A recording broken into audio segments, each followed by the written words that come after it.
ખાલી 6 વર્ષ પહેલાં 48 કરોડ રૂપિયા રોકેલા એના આજે 5800 કરોડ રૂપિયા આવી રહ્યા છે।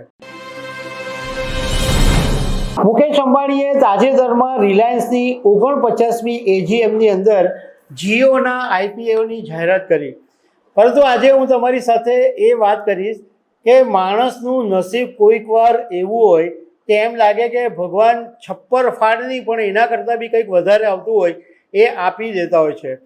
જીઓની અંદર એવું જ બન્યું છે।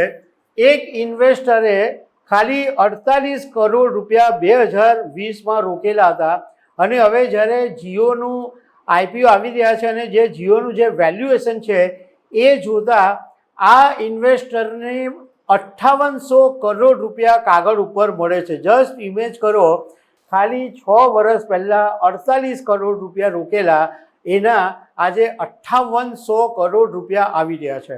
તો આના વિશે હું તમારી સાથે વાત કરીશ। મારું નામ રાજેશ શાહ છે અને તમે જોઈ રહ્યા છો ગુજરાતના સૌથી મોટા ડિજિટલ પ્લેટફોર્મ ખબર છે.com।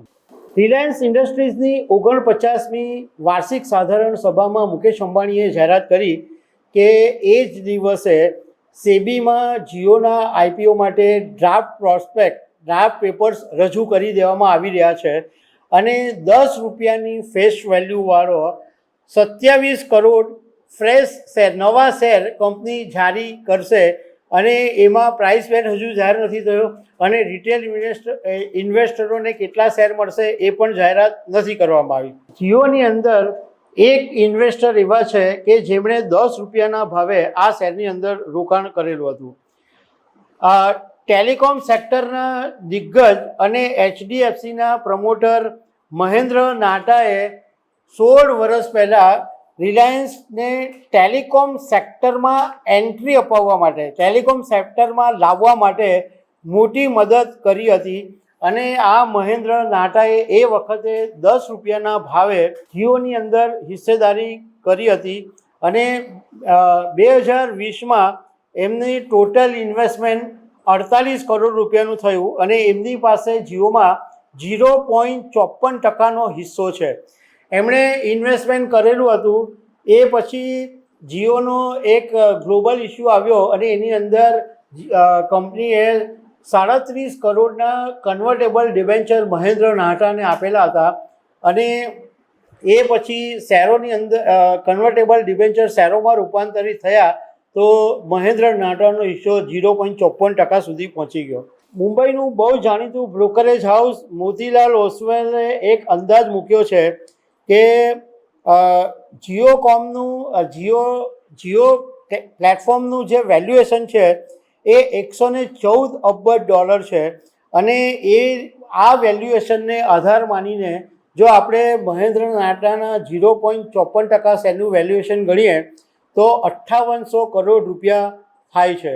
જે માણસે 10 રૂપિયાના શેરમાં 48 કરોડ રૂપિયા રોકેલા એને આજે 5800 કરોડ મળ્યા। આ એક એ વાતની સાબિતી છે કે તમે જો લાંબા ગાળાનું રોકાણ કરો, તમે ધીરજ રાખો તો તમને પણ છપ્પર ફાડ રિટર્ન ગમે ત્યારે મળી શકે છે।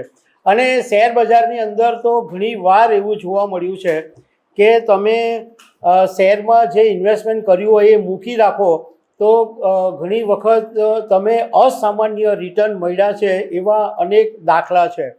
અને આજે તો ઘણા બધા એવા લોકો છે, ઇવન સચિન તેંડુલકર છે કે મહેન્દ્રસિંહ ધોની છે, એ બધા પણ એવી અમુક કંપનીઓની અંદર ઇન્વેસ્ટમેન્ટ કરે છે કે જે કંપની જ્યારે લિસ્ટેડ થાય છે ત્યારે એમને બખ્ખા થઈ જાય છે।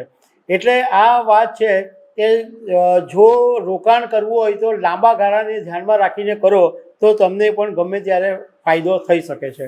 તો દર્શક મિત્રો, આવી અનેક વાતો સાથે અમે તમને મળતા રહીશું। આભાર।